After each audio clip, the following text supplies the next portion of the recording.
Diqqat, pensiya oluvchi fuqarolar uchun kutilmagan xabar e'lon qilindi. Barcha tezda xabardor bo'lsin. Assalomu alaykum hurmatli tomoshabinlar. Ushbu ma'lumotdan to'liqroq xabardor bo'lish uchun video ostiga bir donadan like bosib, kanalimizga obuna bo'ling. Siz bu orqali bizning kichik mehnatimizni qadrlagan bo'lasiz. Barchangizga kattakon rahmat. Diqqat qiling. Ijtimoiy tarmoqlarda pensiya uchun qo'shimcha mablag' ajratilayotgani haqida tarqatilayotgan xabarlar fake ekani ma'lum qilindi.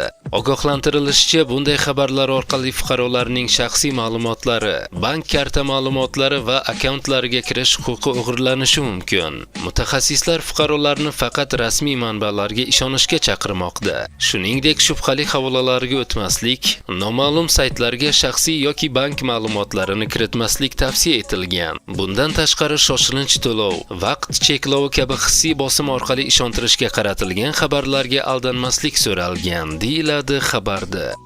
Hurmatli tomoshabinlar, shu kabi muhim yangiliklarni o'tkazib yubormaslik uchun video ostiga bir donadan like bosib, kanalimizga obuna bo'lib qo'yishlikni unutmang.